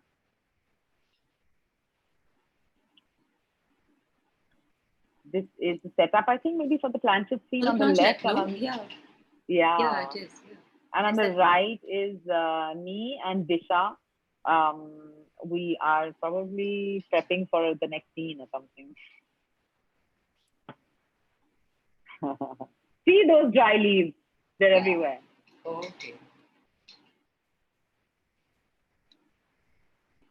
This is during the kabaddi scene. We were, I think, shooting the kabaddi scene, and it started getting really hot while we were shooting. Like in the daytime, like we started, I think, in the end of Jan or beginning Feb, and then it started getting really hot in early March, especially in the daytime. These are continuity skills being taken and people sleeping. This is during, I think, the planchette sequence, where people are just napping when they can. On the left is a look test, and on the right is actually the shooting sequence. And if the previous slide, if you go back to the previous slide, behind Kalki is the mood board. You can actually make out there's ribbon and there's old photographs. It's part of the mood board. This is the frog sequence that we're shooting when he's shaving. And here is me on the right, having just given up on everything. Yeah. I love this. I don't know how much you saw of Kalki's lungi. She's wearing a lungi. Unfortunately, she's sitting for most of the scenes. You don't really get to see much except that beautiful crochet shawl. Yeah, I think that's it. No? Okay. Yeah, I have just one last question, and then there's a couple of questions from the viewer. Okay, so we discussed this also once, like about how photographs, they alter and they enlarge our notions of what is worth looking at and what we have a right to observe. The act of taking a photograph, the act of filming something elevates it, saying like you have to see this. Now, you've been you're a director as well as an actress, so on both sides of the camera, right? So how do you view the eye of the camera from both sides? Like, would you change the way you were perceived or the way people were perceived traditionally? The way I am perceived or the way? Like, as an actress, for example, the gaze of the camera on you. You or anybody else, something that you as versus like when you were shooting the film, did you go through a moment where you thought, oh, when I acted in XYZ, whatever it was, it would have been nice if somebody approached my character like this, or whatever it's worth. Like, as having had the camera on you when you were wielding it, what was there like a flip in your perspective? Sorry, having the camera on you, and then it froze for a second. Okay, so when you as an actress, you've had the camera on you. Yeah. As a director, yeah, it's your gaze. So was there a moment where you just flashed back to some sort of like moment where you wished a character you played was treated differently, or was there any of that? You know what? I've acted in so many films. Like I think I've acted in 45 or 50 films. So like I don't like distinctly remember usually. Right. And they have so many different styles of also filmmaking. Sometimes the camera is very unobtrusive and very, very far away. Sometimes some directors are very particular that you only can do this much or this much, and this is the frame. So it's that's a bit of a blur. But I think that what really helped me is having been an actor, my relationship with not just the camera, but just with being on a set.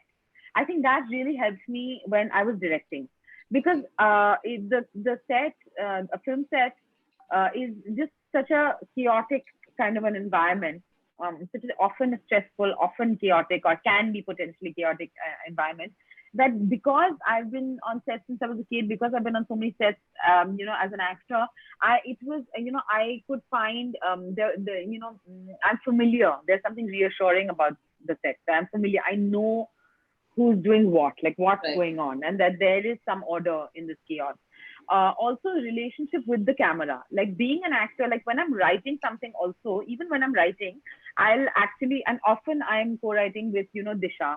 Or if I'm co-writing with someone else, then I can actually, even when I'm writing, not like actually shooting or set up or not far away from set or anything, I'll actually get up and do the thing, like what I'm writing. Like I'll imagine the whole thing and I actually have to get up, and so I'll see the whole thing visually, I'll do it myself, and then I'll just describe. Right. Like I have those visuals and I'll just describe what I'm seeing. And even many times during Death in the Gun also, it was like all like just visuals that I had. And I remember that I was, before we started, I was anyway a little, intimidated and a little nervous about the whole thing, telling my mom that, I don't really have any technical knowledge. And how am I going to go around about, filming this or just knowing what I want? And my mom was very reassuring and helpful. And she was like, if you have the image in your head, you just have to describe the image. Like, I want to see this much. I want to see this out of focus, or I want to see this much, or this has to be a profile shot. If you can describe your image to your cinematographer, to your production designer, etc., then, and the feeling that you want from it, then that itself. So I think just knowing what you want is very helpful. And many times for me, it was helpful to actually having tried out something, even on set, like, if there's some difficulty, like in terms of a movement, like me going there and figuring it out myself or with the actor, that I found a very useful thing. It also depends, how you act for the camera when the camera is looking at you. It totally depends on the camera. It's very deceptive. Depends what the lens is. Camera can be here. It can be so far. You don't know what the lens is. You should know what the lens is. Maybe it's a camera's far, but it's only seeing this much. Right. You know what I mean? So then you don't like, or maybe the camera's very far and can see all of you. So it you have to kind of like, I think it's useful to know what the lens is. I'm also not an actor who always goes and checks the monitor, but I find sometimes it's useful, especially the first time you're doing a setup with like many people, to just go see the frame once. Initially, it can be a little disorienting because you are seeing everything like this and you're looking at the camera and the co-actors. Then suddenly you're looking at the monitor where everything is from the other side, So it's useful to, all of this is there. My relationship is with all of this. Right. Not, for example, with one of the light boys who's hiding under the desk. I can't have a relationship in that moment with him. You know what I mean? Like, he's not part of the equation, even though I can hear him breathing and coughing. Don't say coughing. Okay, so this Anshuman Singh has asked you, was there a film or a character in which you felt that you'd finally kind of gotten your acting chops? This is what acting is about. That's the first question. And the second one was, what do you think is more satisfying as an artist, to act or to direct? Listen, I don't think that there is any such thing, Anshuman. How can you decide? Now I've got it all together. When you think that for 5 minutes, you come back later and you're like, oh shit, I hadn't actually. I've not done it. I mean, I thought I have. I don't usually revisit anyway what I've done. Sometimes, some people will, like a lot of people will give me feedback about 1 or 2 films, and I'll be like, oh, maybe there's something there. Like Doshor and 15 Park Avenue, these 2 films, like a lot, and Mr. Mithra, these people tell me a lot about. But it's very difficult to go revisit because you see it and you're like, it doesn't work so well for me. It's like tickling yourself. You can't really fool yourself. So I've never really felt like, oh, I've got it together or I shouldn't have done it differently. That feeling hasn't happened yet. And also, what is more satisfying directing, I think? I think that see, the other thing is like I've acted in 50 films, I've directed 1 feature film. So it's very hard to say. But I think that directing was more satisfying because I really felt like this was all a dream in my head. This was just all in my head. And then everyone came to play with me, Yeah. And I could just like, every little element I could like, with my HODs, we could just like create it together. That was amazing. It was just amazing. Like, it was just like, it was my childhood or like some sense of like a deep sense of identity, which I could just present to the world. So that was more satisfying directing. Okay, last question. Is there anyone's work that appeals to you visually? That is something that has influenced you at all? Photographer. Like a director? A director, anything. Right. Whatever influences. Something maybe you saw in your child, something you show, anything.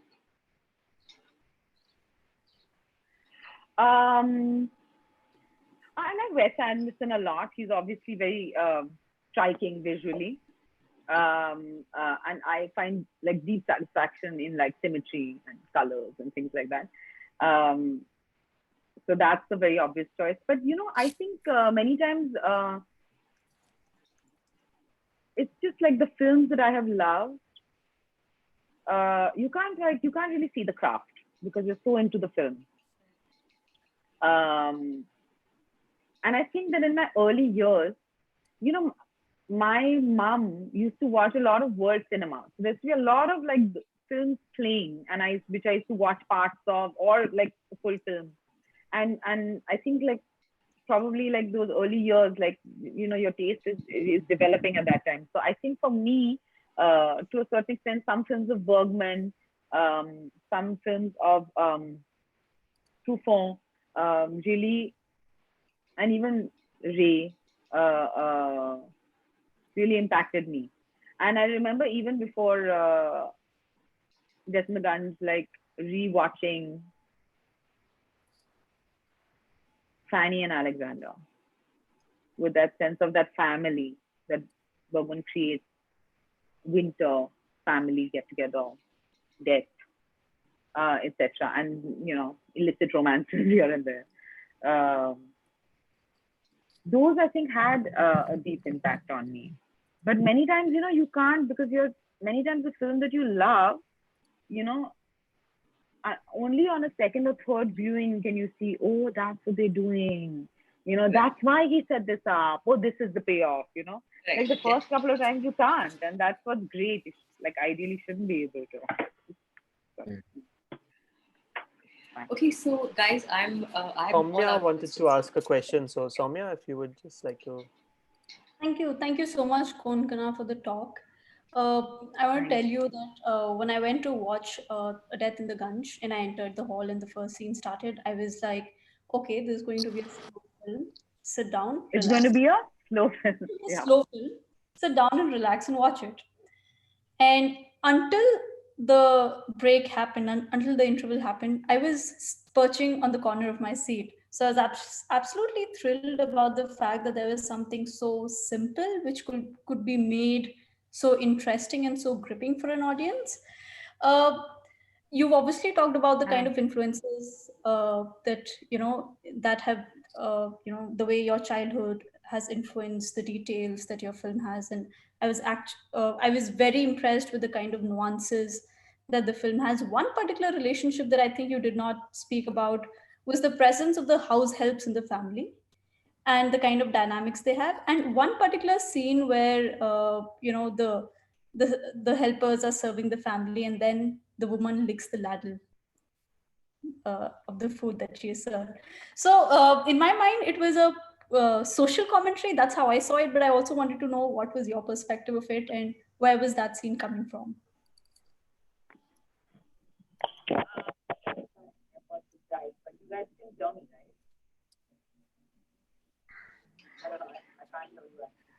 We are losing your voice, Konkana. Did somebody say something? Yeah, Soumya just asked a question. Were you able to get it? I can't hear you suddenly. We've lost your voice, Konkana. We have totally lost your voice, actually. You have headphones?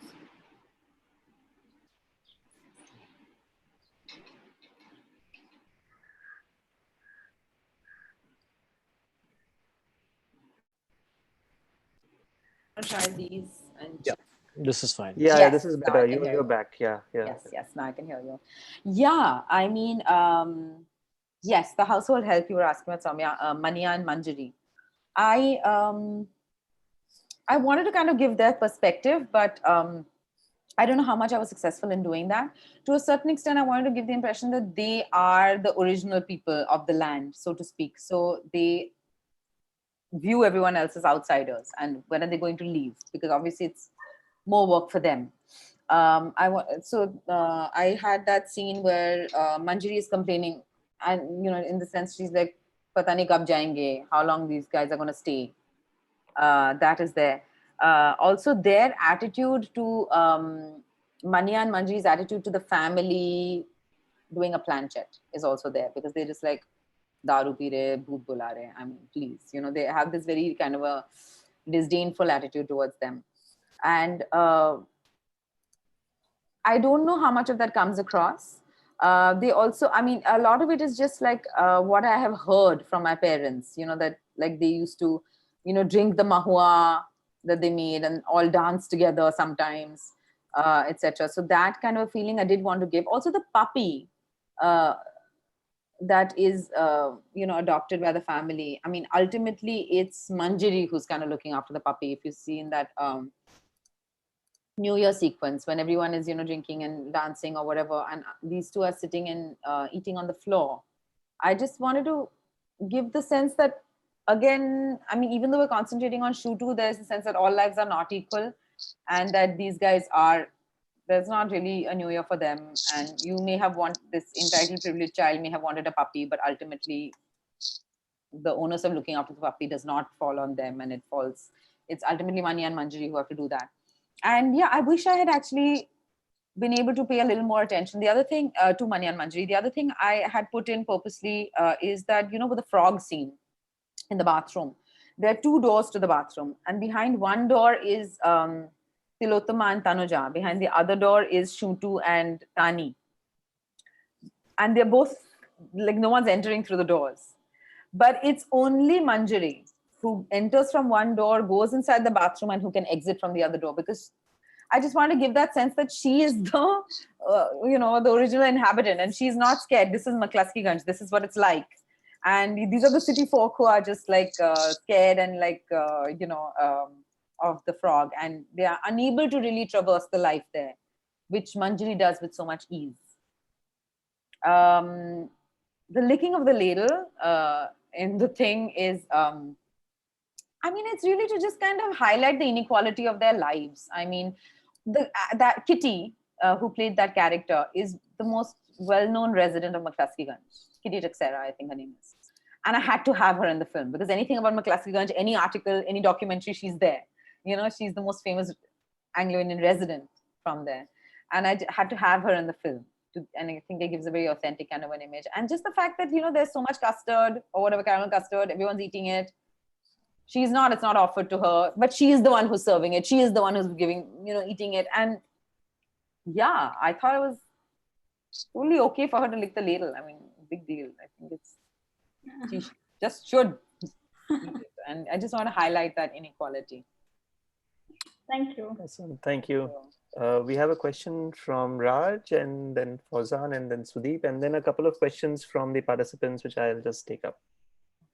Hi, Konkona. Konkona, I have two questions. One that is a little generic about your entire career, and then one that is about Ganj. Okay. Hi. So many years into your acting career, what led you to decide that now is when you want to write and direct a film? I'm especially asking this because the short story, I believe, was something that you grew up with. How did you decide that, okay, now is when I want to tell my own story? And also, as an actor, if you can tell us with maybe examples from your career, how much does the writing help you interpret the way you perform? And as a filmmaker, how much did your acting experience influence the way you wrote? Ure Baba, there are many, many questions. Wait 1 second. I've forgotten the beginning. I never wanted to be an actor or a director or a writer. These are happy accidents. My acting also, it happened. I kind of stuck with it. I thought I would get other job, and then kind of this acting thing was taking off. So then I kind of forgot and just stayed in it. So I never really wanted to act. I definitely didn't want to direct, because growing up, I saw my mom as an independent filmmaker and how difficult it was to be that, and how difficult it was to get funds and, make the kind of, if you want to make any kind of alternative content, how difficult that was I saw firsthand. So I definitely didn't want to. It's just that this film, the story of this film, I'd heard from my childhood so often that this was something which was just it was a story which has really stuck to me. I used to ask my dad to tell the story again and again. I used to ask my mom about the story. I used to try and find out about this particular character Shuntu. So that, I don't know, there was something about, like I said earlier, about the structure of this particular story that really, I couldn't figure it out in my head. I feel like in making the film, I figured it out, because I actually never knew the real person Shuntu. I actually didn't know those people so well. I mean, my parents, of course, but some of their friends, some of those characters who are like long lost cousins or long lost family friends, I didn't really know them. So it was those all of that is just like what I have put into it. So I started thinking about it in my head so much, and that it became like, I don't know what it was becoming. I was just playing, I was just turning it around and around in my head a lot at a time. I think this is soon after I had my son, so I had more free time. And I was just playing with it a lot in my head till I had like some kind of a structure. Like initially it was written in 3 acts. Like they go to McCluskey-Ganj in the first act, and the second act they come back, they're in Calcutta, their lives in Calcutta. The third act they go back to McCluskey-Ganj, and then there's the suicide. In the first act there's the planchette. But I found that is not very dramatic, and that it's not like keeping that tension, the tension that I felt. I just felt like I never wanted to go away from there. So suddenly I think I was watching a lot of crime drama at that time. So suddenly this day 1, day 2 thing came to me. And I was like, "Arey, we must use this to kind of keep it like ever present, like what's happening. Something's going to happen at the end of the week." So that's why I use that. And I actually, like, I had a story, I had characters, etc. And I always thought that I'll get a writer to write it. So I had some writer friends, and then I approached a couple of people as well, saying that this is the story, this is what happens, these are the characters, this is the place, this happens, I want you to write it. And a couple of people told me that you should write it, because you obviously already know it so well that you should write it. I was a little apprehensive because I had never had any real experience in writing a screenplay or anything really much. But I got this fantastic assistant who really became my co-writer, Disha Rindani, and then slowly started to kind of flesh that out, the template I had. And then I sent it to the NFDC script lab, and I had a fantastic mentor called Martin Rabarts, who also helped me to streamline that first draft. I had more characters actually, he eliminated some characters, which was very, very helpful. And then I had to write it in the sense, like, after so much work, I was like, no, I'm not going to give it to somebody else to direct. And I kind of had to write it to direct it. So I just felt like I just have to do this. And there was always this thinking, there was no pressure on me, because I was always like, nobody, I remember writing it thinking also, nobody's going to give me money to make this film. So it doesn't matter. I can just write whatever I want. And then even when I was making the film, there was always like, nobody's really going to watch it. So it's okay. I can just make whatever I want. So that was very liberating. And even now I tell myself that I don't have to make another film. It's fine. So I always I'd like to ease myself of that pressure. Great. Fauzan has a question for you, Konkona. Yeah. Hi, Konkona. Hi. Let me take you away from your gunj for the moment. Yeah. And I bumped into you a couple of times at Sayadri, where my daughter is also studying. Oh, nice. Okay. Now, the question that I really want to ask you is, now that you have donned the director's hat, how wary are other directors approaching you for a role? Is there always an undercurrent on the sets when you have another director coming on the set to act? So what is the feeling like? I don't think so. I don't think other directors are wary of that, because I think that I've been an actor for so long, I'm so used to it. I mean, that's my main job. And in the previous question, somebody had asked, like, what if the writer's written something that you don't really are not convinced by, or something like that. I would just wanted to say that that's the other thing, as I feel like as an actor, it's my job to do it convincingly. I mean, obviously one can have discussions or ask questions, etc. But otherwise, this is what's given to me. I have to make that real. That's my job. I hope that other filmmakers are not. I really don't think they are wary of taking me on, because I'm much more used to acting than directing. So I'm used to kind of doing that, and I know my role, like what I'm supposed to do as an actor. What I did very early on, when I was new to acting in my first few films, I remember being very bothered by the set, very bothered. Why is the director doing this? Why is the costume like that? Oh my God, why does the room look like this? This doesn't make any sense. That doesn't make any sense. My first few films, I used to make myself miserable. And then I just slowly just learned to detach and switch off, which was a very useful lesson, a very useful life lesson for me, overall, like not just like in films, but also like, I'm looking at your face, but also like in life to keep it, like, what can I do? Like these people are doing their thing. I have to do my thing properly. I have to just focus on my thing, do it properly, make my bit interesting. So I think that has overall helped me in life and in films. Great. Thank you. Thank you. Sudeep Da had a question for you. Hi, Coco. Hi. Thanks for getting me into this. Listen, I wanted to ask you two questions. I'll answer one by one. The first is, now that you've become a director, has the perception of a director of photography changed from being an actor to a director? I mean, do you perceive the... do you differently? Yeah.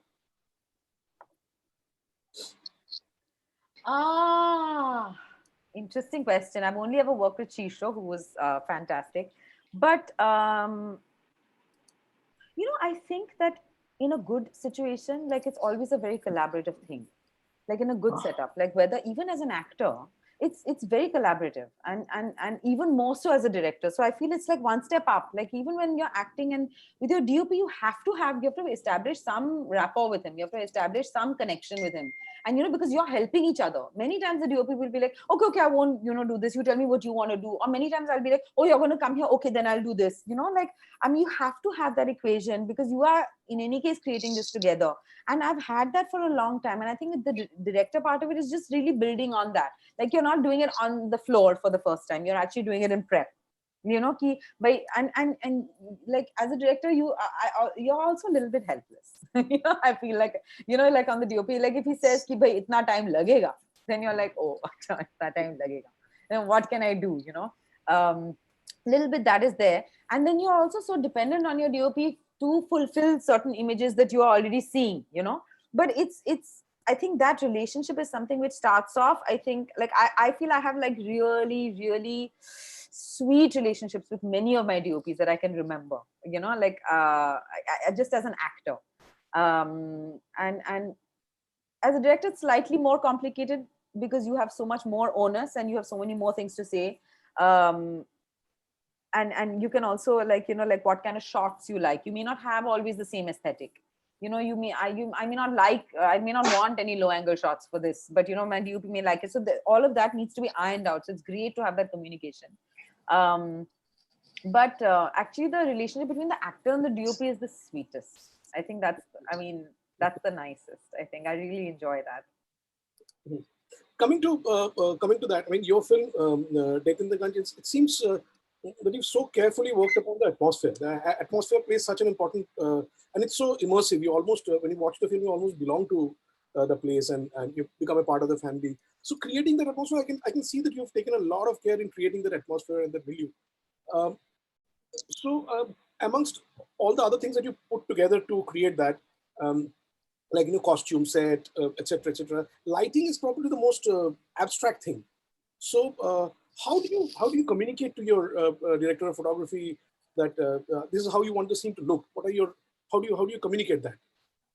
I have to say that Shisha particularly was quite taciturn like that. Like he didn't talk so much also. I was, but I think we developed an equation eventually. So we saw some films together.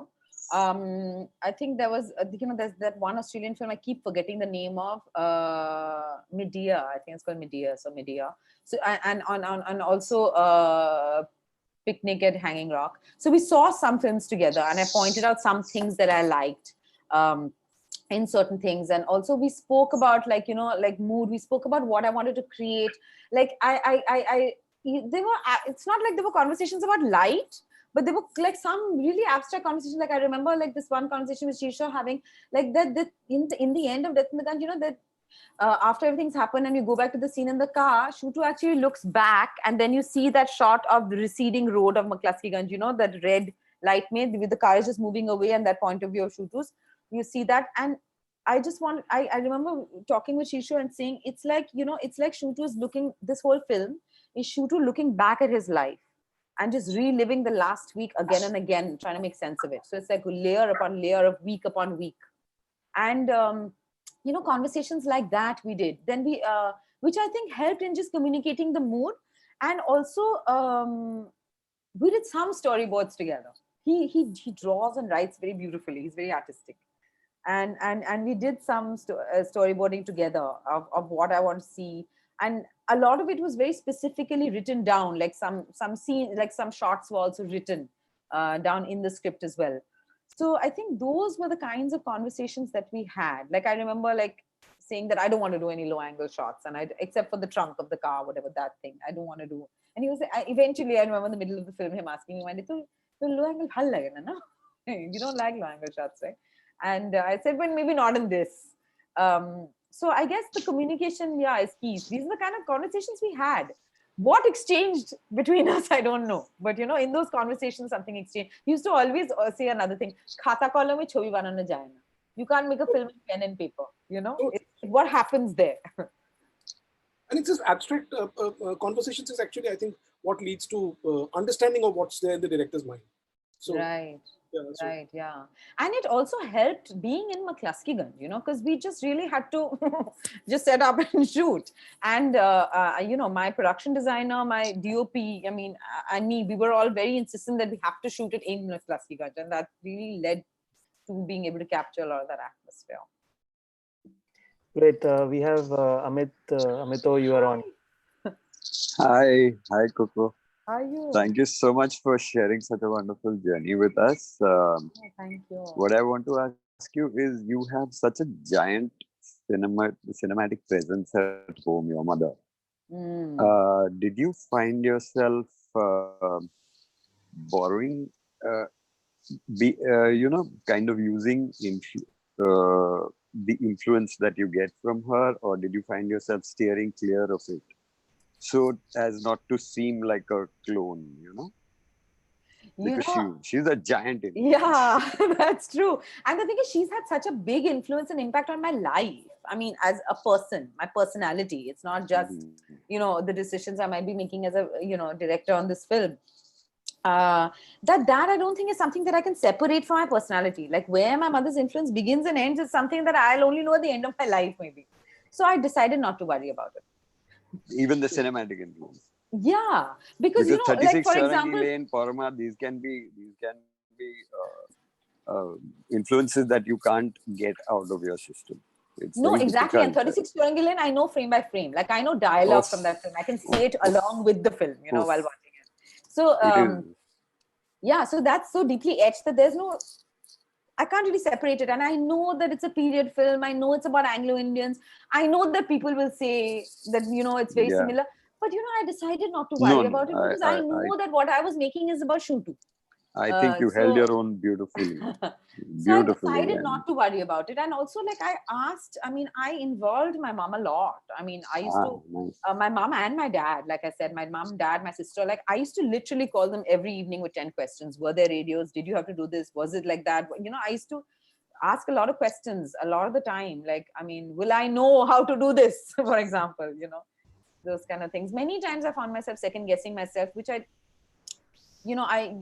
don't know if it'll happen again. Like many times, like even on the edit, I was like, or even doing a shot, I'm like, is this allowed? Is it okay? Can I stay on this shot? Is it okay to come? Is this okay? Is this how it's done? Many times those questions were there. And now I realize that you can do whatever you want. Yeah. Super. Thank you. Thank you for sharing this wonderful journey with us. Thank you. Lovely having you. Thanks, guys. This is a great forum. I really enjoyed it. Yeah. Raj, you want to quickly ask a question before we have an audience question? Wants to ask. Yeah, because I'll also. Okay. Somebody else also wants to ask. I'll come in after a while. No problem. Yeah. Hi, Konkona. This is Swapan.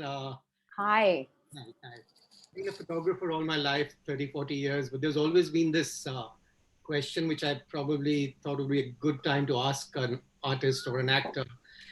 Is that, you know, this word parallel that keeps being dropped, you know, quite often, even in photography, you know, there's always the photography driven by the self vis-a-vis the photography, which is commissioned, and you're shooting for somebody else and still trying to get a little bit of yourself into that. in cinema where it's more often used, and I don't think there's any other word besides parallel that has come up. How have you straddled this? Because I think somewhere when one sees your films, I can't claim to have seen all, No. quite a few. You've tried to make those parallels meet quite often. And when I say meet in the sense mainstream Indian film industry, I wouldn't call it Bollywood, I just don't like that word. And say a movie like Wake Up Sid, which in your filmography, would you hold that of great importance also? Because I think it's so important that, when you talk about parallel journeys, that somewhere it's the same human being. So how do you straddle that? And I think you've done it beautifully. That's my opinion. But as a person actually practicing it, what do you feel? No, so that's the thing. Like the mother influence question, it's not really a concern of mine. I don't worry about it. Because that's the other thing, like what I am and what I might seem to other people are two different things. And what I seem to other people is not, I think, really what I am. I've watched walking on the road next to my house near Gladiola with your hand in hand. I see that last few days you've been doing that. I've not been going out very much though. No, it's just that lane in front of Gladiola with your son. It's a very loving. Yeah, that's right. Yeah. I'm sure in real life also it's there might be some parallels. I don't know. I just think that that's not something I concern myself with. It may seem on the outside that I'm straddling two worlds, I'm doing it well. I'm not. I mean, I would say out of the 50 films I've done, I think 10 are worth it. Maybe 15. Like 35 films are mediocre to shit. Really? So yeah, so it's not like I've done it so well all the time, but people haven't seen. It's good only. And the other thing is, and it's just an extension of my personality. Sometimes you do a film because you need money. Sometimes you do a film because you love the director. Sometimes you do a film because you love the cast. Sometimes you do a film because it's in Bombay. I won't have to travel outside without my son. It's just therapy also, just to relax and get away from a very serious frame of mind. Does that work? It happens to me, so I don't know. Just to get away and. What do you mean?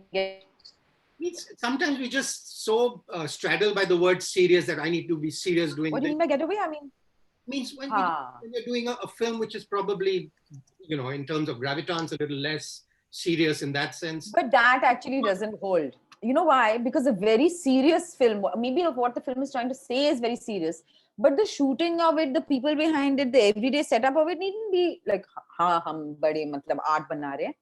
Whereas, there are films which could have a very frivolous outlook or could just be a comedy, but they could be doing it very seriously. So that actually is that's not necessarily what it is in real life, no? And it's just the attitude of the people. I myself don't think I'm such a serious person in any case. I mean, not that I don't know what I am. But again, it's different, like what I may come across as and what I actually am. I think there's definitely a disparity there. I enjoyed the Wake Up Sids and all. I mean, Life in America. Of course, yeah. Beautiful.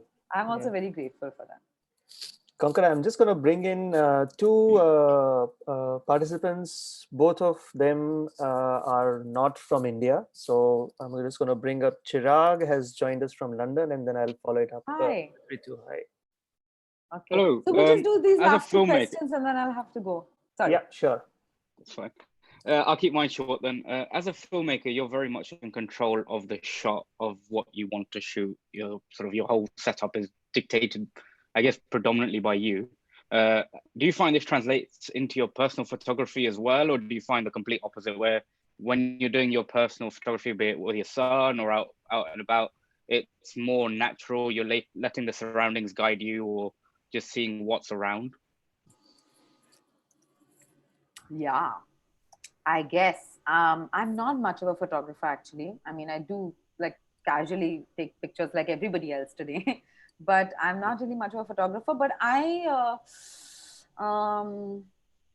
guess like at least in Death in the Ganj, I think everything was quite designed. I mean, of course, we created all the elements there already, but like I think that everything was like very like constructed, and I mean, it's not like, I mean, I would say it's not like the documentary approach to filmmaking, or say, for example, a Ken Loach style of filmmaking, which is much more of let people talk and let people do what they want.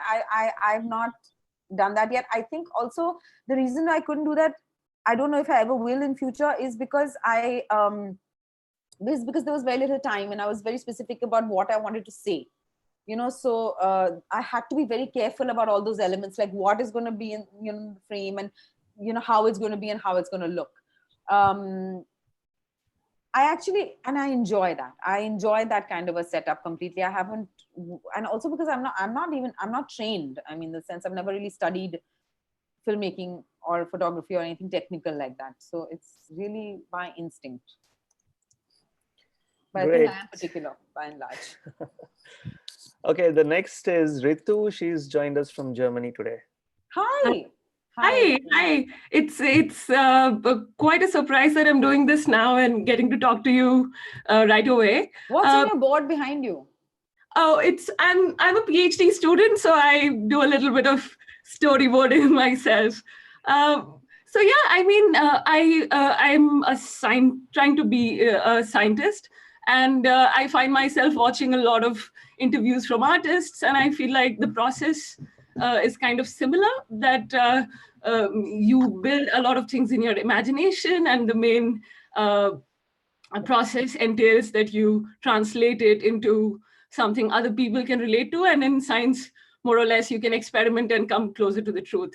But anyway, I mean, so nice. But I wonder. I mean, in today's India, I see this not that much. I mean, there is excitement towards science, but there's not a lot of encouragement in general. And I feel in my work and in the future, if I could bridge that gap and make people more passionate about it. So why am I bringing this up to you? I just heard that your father was into scientific writing and probably scientific illustration, and you come from an artistic background. So growing up, what kind of commonalities did you see between you and your mother? Sorry, between your father and your mother? And what features do you see that can translate from arts to science and make people more interested in science? Yeah, kind of a long question, but I hope it's kind of clear. Also things I have no answer to. Like many other things. I really liked how you put it. I think it's nice that what you said about like things like these are abstractions that we talk about, like, even like if I'm talking about like my classical in the world, these are just abstractions. It's all really in my head and people are playing with me. And even for you, whether it's maths or science, those are probably abstract terms and concepts, that you're working with. And I think that for me growing up, I definitely I think that even though my dad was more into science and humor, and my mom was into the arts, I think there was, there was a lot of commonality in terms of like they both love stories. They were both brilliant storytellers, Right. And even I remember like my math teacher in class 12. I mean, the way she taught math, it's like she told a story, almost like a thriller. That's what it was. So, and she was like, "Hey, then this comes, and then this comes from here, and you can use this here." And I think that people really like learn and imbibe and understand through emotions and through stories. Right. So, and I think that both my parents did that for me. They're very magnetic personalities, and they both could really command a room and tell a story like that. So maybe there was some commonality there between the two of them. Yeah. And they both like love life, and want to live it and experience it to the fullest. That was the commonality between them. So I like to think that I've inherited some of these qualities. Right. Nice. Nice. Great. Thank you, Ritu. And I think even though you have a hard stop at really enjoyed 5. this, but I have another live thing coming up. So Yes, we know that. So we would just like to quickly give a lot of thanks to you. Thank you for being on this session. Thank you to Sudeep Da for thanks for having me. I really enjoyed it. Bringing you here. Thanks everyone at F.Stop, and thank you, Janicia, for doing this. Thank you for Thank you, Thank you, Konkona. Let you go for today, and we'll definitely want to see you again sometime soon. Yeah. I would love that. I'm going to be tuning into more of your sessions. All right. Awesome. Thank you. Thanks, guys. Bye. Bye. Thank you. Yeah. We'll just request the other participants to stay back. We have a couple of announcements. Yeah. Konkona, it's okay. Like if you have to. Okay. Yeah. Thanks, guys. Bye. Thank you. Bye. Thank you so much. Thank you. Thank you. Okay. Thank you. So, yeah, Sudipda, thank you so much. It was great to have Konkona on this platform. We really enjoyed a lot of stuff that she shared about her journey and her work. Tomorrow, so I'm just going to bring this up for everybody to see. Yeah. So tomorrow is a break day because of a lot of uncertainties about what's going to happen with the relaxation and all. And then on 21st, we have Ivan Ban. That's going to be a real great session as well. It's going to be on photography in architecture and architectural photography. So that's going to be really, really interesting. Then we have our own Summer on 23rd, Priya Sheth on 4th, and for all of you who might have seen this lineup yesterday, this is a new addition today. Priya is going to be doing this session with us on 24th, and we are really looking forward to it. And then we have Prashant Panjiar on 25th. We have Anil Mehta on 26th, and that's also going to be a rocking session once again. We already had some previews of the work he's going to show. And 27th, we again have Ketki Sheth. She has consented to bring her work to this platform, and we are so grateful for that. That's also going to be something really, really interesting. And 28th, again, we have Amito, and we are going to be kind of closing season 2 with Amito, as far as I know, unless there are new rabbits coming out of Vinay's hat. We'll move on to the third. Yes. Sorry? You want people to get their own lives back then? But yes, just kind of start tuning back. At least we should get a that. No, I'm announcing I'm announcing retirement from after season 2 for at least a year. मेरी बीवी ने बोला है कि अभी retirement ले लो 1 साल तक because the amount of time that we have given to this platform has been so crazy. So I think we need to be on the back to our families. But just as a joke, we will be back after season 2, but it might be like a monthly program or a 2 monthly adopted family यार तुम लोग sir आपके घर ही आना पड़ेगा अड्डा चलता रहेगा. But yes, okay, I think I'll just quickly want to close this session, the live streaming, and then also let the participants sign off. So thank you once again to all the participants for joining for today's session. Hope you really enjoyed the session. It was amazing for all of us, and we hope to see you again day after tomorrow. Not tomorrow, but day after tomorrow. Thank you so much. Thank you. Thank you.